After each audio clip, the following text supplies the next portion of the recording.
July 2nd, 1943, Castelvetrano Airfield, Sicily. The Fokker-Wulf 190's pilot never saw the P-40 Warhawk diving from above until machine gun fire tore through his fuselage, sending his aircraft spiralling toward the Sicilian countryside below. First Lieutenant Charles B. Hall, a 22-year-old from Brazil, Indiana, had just recorded what German Luftwaffe commanders believed impossible. A black pilot had shot down one of their elite fighter aircraft. The swastika painted on Hall's P-40L Warhawk that afternoon would become the first of 112 enemy aircraft destroyed by the men the Germans would reportedly come to call Schwarze Vogelmenschen, the Black Birdmen. In Nazi Germany, racial doctrine classified black people as Untermensch, subhuman, incapable of mastering complex machinery or demonstrating courage in combat. The Nuremberg laws had forbidden marriages between Germans and people of African descent. Yet here, above the Mediterranean skies, that ideology was about to collide catastrophically with reality, as 992 trained pilots from Tuskegee, Alabama, would systematically demolish both German aircraft and German assumptions about racial superiority. What the Luftwaffe pilots didn't know as they climbed to intercept American bombers in 1943 was that they were about to face some of the most rigorously trained, highly motivated fighter pilots in the entire United States Army Air Forces, men who had overcome obstacles their white counterparts never faced, who had trained harder and longer than standard pilots, and who carried into battle not just the weight of national duty, but the burden of proving an entire race's capability. The mathematics of aerial combat would soon be written in the skies over Europe. 15,000 combat sorties, 1,578 missions, 112 aerial victories, and a bomber escort loss rate significantly lower than white fighter groups. Statistics that would force even the most fanatical Nazi ideologues to confront the bankruptcy of their racial theories. The journey toward that first aerial victory began not in combat, but in the hostile environment of American segregation. In 1925, the U.S. Army War College had published a report titled Employment of Negro Manpower in War that concluded, "Compared to the white man, he is admittedly of inferior mentality. He is inherently weak in character." This official military assessment claimed that black soldiers lacked the intelligence for technical roles and the courage for combat leadership. Yet even as military leaders clung to these prejudices, a small group of black Americans was already proving them wrong. Eugene Bullard had flown for France in World War I because America wouldn't let him serve. Bessie Coleman had earned her pilot's license in France in 1921 when no American flight school would accept her. By the 1930s, the Coffee School of Aeronautics in Chicago had trained dozens of black civilian pilots, demonstrating that flying skill knew no racial boundaries. The pressure for change intensified as war clouds gathered over Europe. Civil rights leaders like Walter White of the NAACP, Labour leader A. Philip Randolph, and Judge William H. Hastie lobbied relentlessly for black inclusion in military aviation. Black newspapers, the Chicago Defender, the Pittsburgh Courier, the Baltimore Afro-American, hammered the Roosevelt administration with a simple question: how could America fight for democracy abroad while denying it at home? On April 3, 1939, Public Law 18 finally cracked open the door. Senator Harry H. Schwartz had inserted an amendment requiring the civilian pilot training program to include one or more schools designated by the Civil Aeronautics Authority for the training of any Negro air pilot.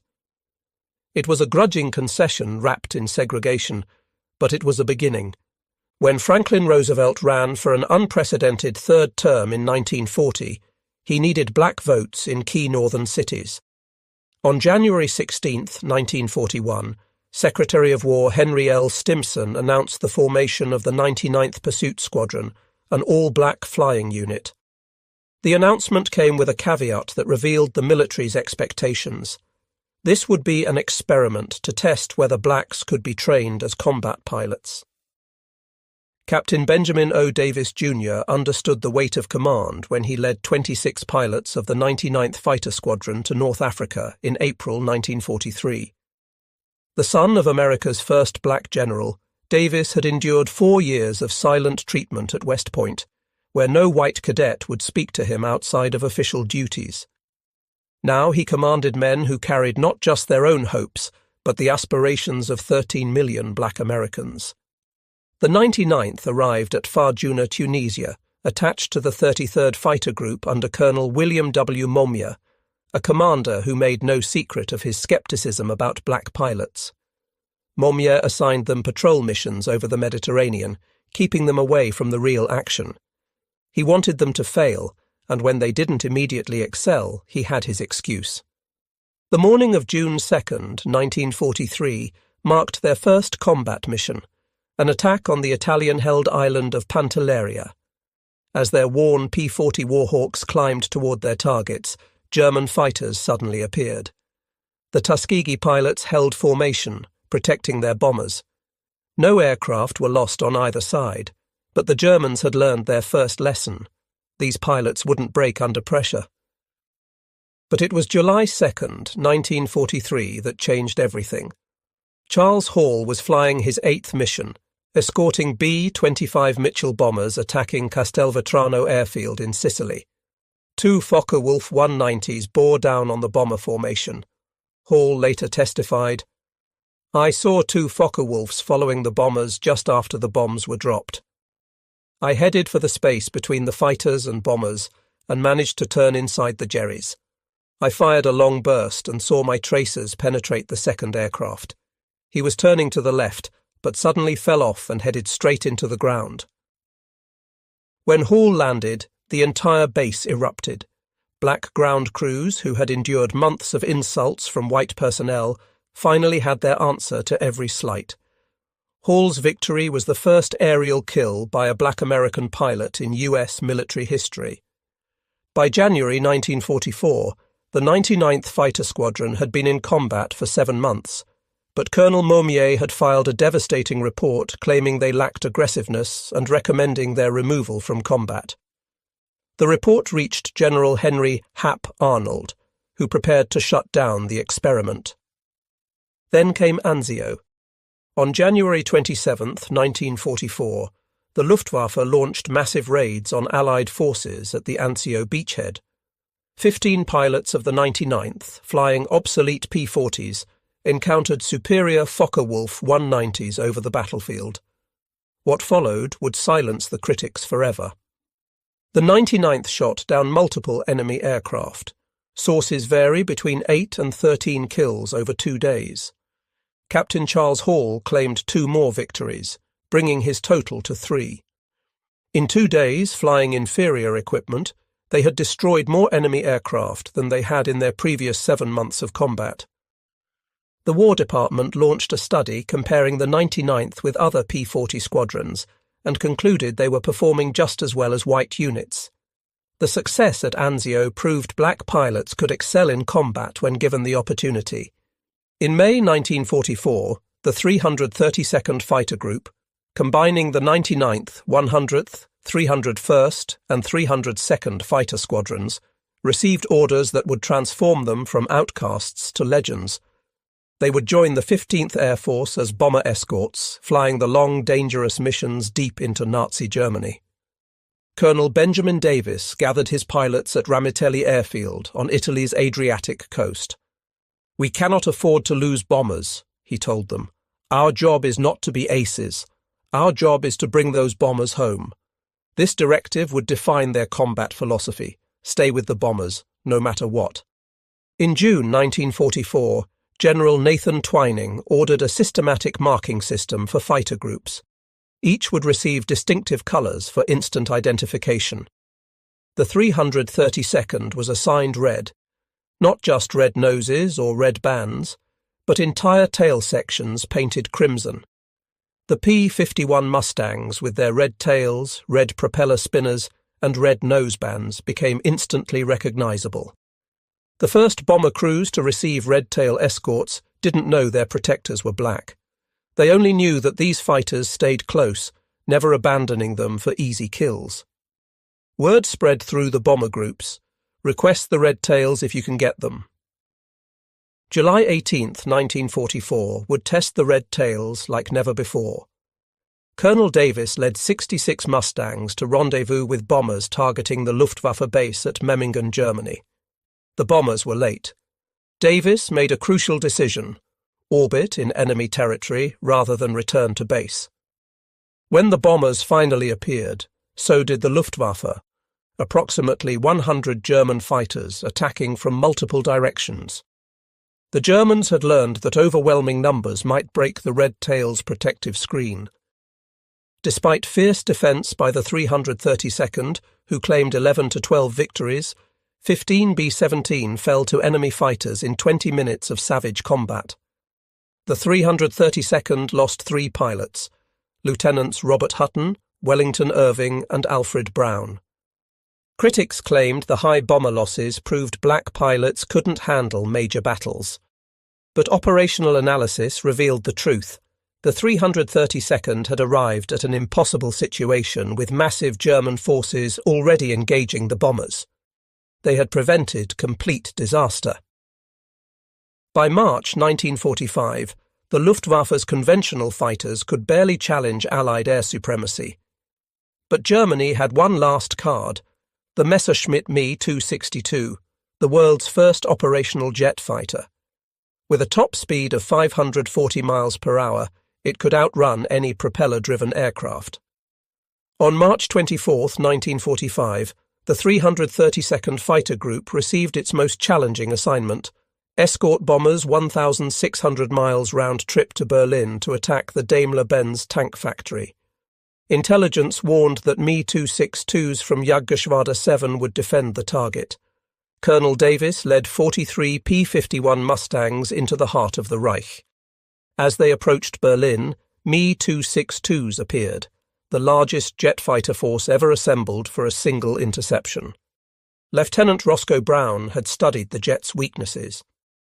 "We knew the German jets were faster than we were. Instead of going directly after them, we went away from them and then turned into their blind spots," he explained. Brown shot down one Me-262, reporting, "I pulled up at him in a 15-degree climb and fired 3 long bursts from 2,000 feet at 8 o'clock to him. Almost immediately, the pilot bailed out from about 24,500 feet." Lieutenant Earl Lane performed what many considered impossible, shooting down a Me-262 with a 2,000-yard deflection shot using the new K-14 computing gun sight. Lieutenant Charles Brantley claimed the third jet victory that day. The destruction of 3 Me-262s in a single engagement represented more jets than most fighter groups would destroy in the entire war. The Red Tails had just exceeded the total of all previous American Me-262 kills in one afternoon. The 332nd Fighter Group earned a distinguished unit citation for this mission. Not all encounters between Tuskegee Airmen and Germans ended in victory. 32 pilots became prisoners of war, and their experiences revealed complex interactions between Nazi ideology and military reality. Lieutenant Alexander Jefferson was shot down on August 12, 1944, during his 19th mission. His P-51 took flak over southern France while strafing radar installations. At his interrogation, the German officer had extensive intelligence about the 332nd Fighter Group. The interrogator had information about Ramitelli Airfield, about our squadron commanders, even details about my parents' home in Detroit, Jefferson recalled. He knew my father was a teacher and my mother's maiden name. Their intelligence was frighteningly thorough. Inside Stalag Luft 3, Jefferson found himself treated like any other American officer. White POWs from bomber crews often approached him with gratitude for red tail protection. These interactions, impossible in segregated America, occurred naturally in German prison camps. The irony wasn't lost on Jefferson. Here I was in a Nazi POW camp, being treated more equally by white Americans than I would be back home. When the war ended and Jefferson returned to the United States, he was immediately segregated at the disembarkation point. While German pilots reportedly acknowledged the Red Tail's skill with the nickname Schwarze Vogelmännchen, American bomber crews became their most vocal champions. These men, who faced death on every mission, cared nothing about race, only survival.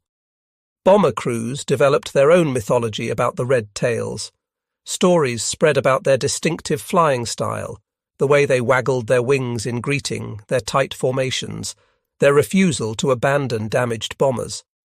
Red Tail Angels became the bomber crew's name for them. The statistics supported the bomber crew's preferences. Research by Air Force historian Dr. Daniel Hallman revealed that bombers under 332nd Fighter Group escort lost only 27 aircraft to enemy fighters, compared to an average of 46 for other P-51 groups of the 15th Air Force. This superior protection rate occurred despite the Red Tails flying some of the longest and most dangerous missions of the war. By war's end, the Tuskegee Airmen had compiled a combat record that demolished every pre-war assumption about black military capability. Combat operations: 1,578 combat missions flown, 15,000 plus individual sorties completed, 179 bomber escort missions, 311 missions for the 15th Air Force, enemy aircraft destroyed, 112 enemy aircraft destroyed in aerial combat, 150 enemy aircraft destroyed on the ground, 3 Me-262 jet fighters shot down on March 24, 1945, ground targets destroyed, 950 railcars, trucks and motor vehicles, 254 locomotive engines. TA-22, former Italian destroyer Giuseppe Missori, damaged beyond repair on June 25, 1944. Protection record: 27 bombers lost to enemy fighters versus 46 average for other groups. Superior protection rate maintained across 179 escort missions. Individual achievements: Lee Archer, 4 confirmed victories. Joseph Ellsbury, 4 victories, including 3 FW-19s on July 12, 1944. Edward Toppins, 4 victories.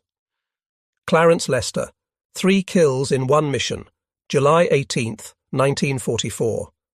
Decorations earned: 96 Distinguished Flying Crosses, 332nd Fighter Group pilots, 744 Air Medals, 14 Bronze Stars, 8 Purple Hearts, 3 Distinguished Unit Citations for the 99th Fighter Squadron, 1 Distinguished Unit Citation for the 332nd Fighter Group.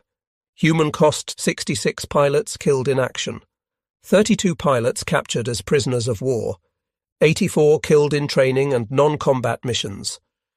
The transformation from mockery to respect wasn't just about courage. It reflected superior American training methods and technological advantages the Red Tails wielded with precision.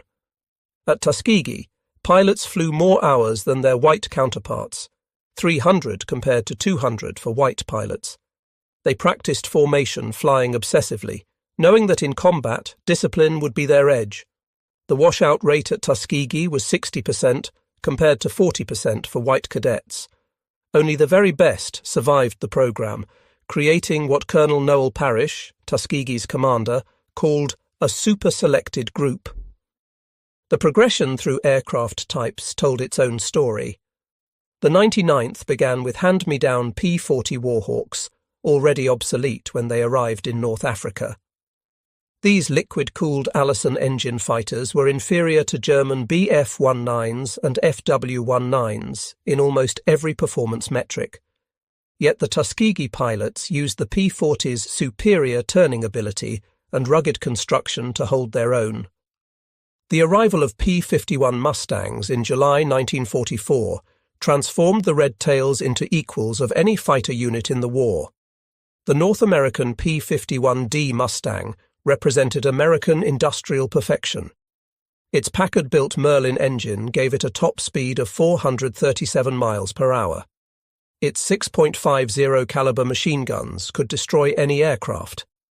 Most importantly, its range, over 1,600 miles with drop tanks, allowed it to escort bombers anywhere in the Reich. Behind every pilot who shot down a German aircraft stood dozens of support personnel, mechanics, armourers, crew chiefs, who kept the red tails flying. Of the approximately 16,000 Tuskegee Airmen who served, fewer than 1,000 were pilots. The rest were the unsung heroes who made victory possible. The ground crews worked miracles with limited resources. Ramitelli Airfield in Italy was primitive compared to other American bases. Spare parts were scarce, with the 332nd often last in line for supplies. Yet their aircraft availability rate, the percentage of planes ready for combat, equaled or exceeded that of white units. These ground crews also faced combat. German raids on Ramitelli were rare but deadly. On March 24, 1944, a German bombing raid killed several support personnel. The men continued working through the attack, pulling aircraft away from burning fuel dumps. The strategic bombing campaign over Europe provided the ultimate testing ground for the Tuskegee Airmen. Each B-17 Flying Fortress cost $238,000 and carried 10 highly trained crew members. The loss of a single bomber represented a strategic setback that rippled through the entire war effort. This is why bomber protection mattered more than aerial victories. Colonel Davis understood this when he ordered his pilots to resist the temptation to chase German fighters. "Anyone can shoot down a fighter if they abandon their post," he said. "It takes discipline to stay with the bombers when the enemy is running." The Red Tails' escort tactics evolved through experience. They developed a three-layer defense: close escort weaving directly above the bombers, medium escort positioned to intercept incoming fighters, and high escort watching for diving attacks. This system required precise coordination and absolute discipline. The Tuskegee Airmen fought two wars simultaneously, against fascism abroad and racism at home. Their combat record challenged both Nazi racial ideology and American segregation, proving that excellence in aerial combat transcended racial categorization. While the Tuskegee Airmen fought Germans abroad, they battled prejudice at home. Their victories over the Luftwaffe made headlines in black newspapers, but were often minimized or ignored by the mainstream press. The Pittsburgh Courier's WWII campaign, Victory Against Fascism Abroad and Racism at Home, used the Tuskegee Airmen as prime examples. The contrast with German awareness was stark. By 1945, the Luftwaffe reportedly knew exactly who flew the red-tailed Mustangs, calling them Schwarze Vogelmenschen. Meanwhile, many white Americans didn't know black pilots existed. This ignorance was deliberate. The War Department rarely publicized the Tuskegee Airmen's successes. Victory in Europe brought not celebration, but uncertainty for the Tuskegee Airmen. While white units prepared for victory parades, the 332nd faced questions about their future. The Army Air Forces planned to maintain segregation despite combat evidence of its absurdity. For decades after World War II, the achievements of the Tuskegee Airmen remained largely unknown to mainstream America. Individual pilots struggled with this erasure. Lee Archer, with his 4 victories, worked as an executive but rarely spoke about his war record. "Nobody believed me anyway," he said. "A black fighter pilot? Must be lying." In 1948, President Harry Truman signed Executive Order 9981, integrating the U.S. military, a decision influenced by the Tuskegee Airmen's combat performance. Benjamin Davis, who had led the Red Tails over Berlin, became the Air Force's first black general in 1954. Recognition came slowly. In 2007, President George W. Bush awarded the Congressional Gold Medal to the Tuskegee Airmen. Only 300 of the original pilots survived to attend. Many had waited over 60 years for national recognition. The transformation from mockery to respect wasn't mythology, but documented fact. The numbers remain irrefutable. 112 aerial victories against the Luftwaffe. 3 Me-262 jet fighters destroyed in one mission. 150 enemy aircraft destroyed on the ground. 27 bombers lost versus 46 average for other groups. 96 distinguished flying crosses earned by 332nd Fighter Group pilots. The reportedly nicknamed Schwarze Vogelmenschen proved that prejudice crumbles when confronted with undeniable capability. Every German fighter destroyed, every bomber protected, every mission completed added evidence to an irrefutable case. The colour of a pilot's skin had nothing to do with his ability to fly and fight. Roscoe Brown, who shot down a German jet over Berlin, summarised their achievement. "We didn't just fight the Germans. We fought ignorance, prejudice and hatred, and we won all 3 battles."